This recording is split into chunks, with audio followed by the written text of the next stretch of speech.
ជំរាបសួរបងប្អូនមកថ្ងៃនឹងសាបាយមួយខ្ញុំអរគ្នាបងប្អូនណាថ្ងៃនេះមុខម្ហូបយើងណាបងប្អូនឃើញតំណងដែរអត់ប៉ុន្តែណាឆាលពៅសាច់ជ្រូកទេបងប្អូនតែរសជាតិវិញណាមិនធម្មតាទេចាអូទៀតហើយថ្ងៃនេះហ៎បែបងាយស្រួលអស់លុយតិចទេប៉ុន្តែរសជាតិឆ្ងាញ់ខ្លាំងណាស់ក្បាលវីដេអូថ្ងៃហ្នឹងបងប្អូនឥឡូវវិធីធ្វើរបស់យើងអត់មានអីទេខ្ញុំចាប់ដើមចិត្តលពៅយកវាល្អិតបន្តិចទៅឆាវាឆាប់ផុយអញ្ចឹងណាបងប្អូន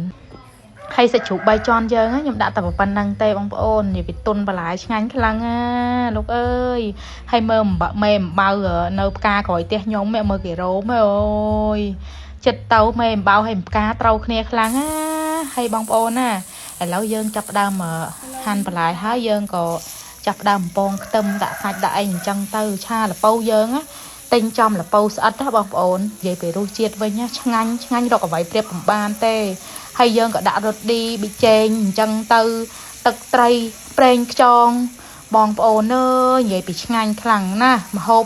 បន្តិចទៅតែរសជាតិឲ្យតែយើងចេះផ្សំគ្រឿងប្រេងខ្យងរ៉ូឌីហ្នឹងកំចោលគឺឆ្ងាញ់ខ្លាំងមែនទែនហើយទឹកត្រីហ្នឹងបងប្អូនអូយឆ្ងាញ់ខ្លាំងណាស់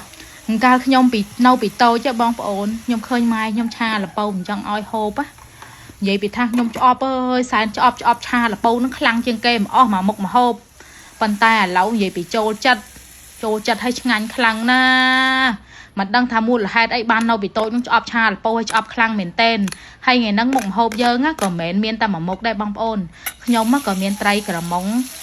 ជៀនមួយមុខទៀតដែរបងប្អូនអើយនិយាយពីត្រីរបស់យើងរសជាតិវាសាបល្មមឆ្ងាញ់ខ្លាំងមែនតែនថ្ងៃហ្នឹងខ្ញុំចាំទិញ7គេអត់បានបើទិញ7គេបានហើយបុកជាមួយនឹងផ្ទាប់ជាមួយត្រី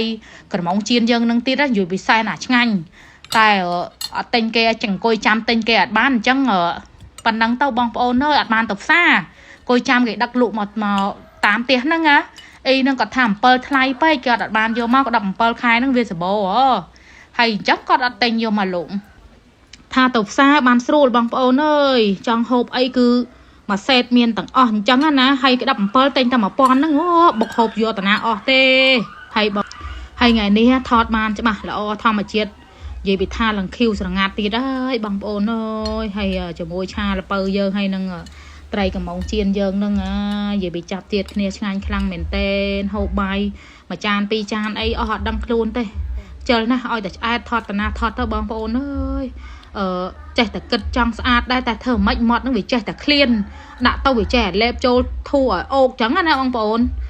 លេបចូលយួរអញ្ចឹងណាបងប្អូនអើយគ្មានអីទេក៏សូមអរគុណបងប្អូនទាំងអស់គ្នាដែលបានជួយចុច follow តាមដានជួយshareជួយមើលវីដេអូខ្ញុំគ្រប់វីដេអូទាំងអស់ខ្ញុំគ្មានអីទេមានតែម្រាមដៃ10អរគុណបងប្អូនពីចម្ងាយអញ្ចឹងណាបងប្អូនអរគុណខ្លាំងមែនទែនដែលបានជួយមើលវីដេអូខ្ញុំគ្រប់វីដេអូក៏គ្មានអីតទៅមុខទៀតដែរបងប្អូនអើយក៏សូមអរគុណបងប្អូនម្ដងហើយម្ដងទៀតអញ្ចឹងណាបងប្អូនហើយវីដេអូយើងក៏មានតែប៉ុណ្្នឹងដែរបងប្អូនជម្រាបលាបាយ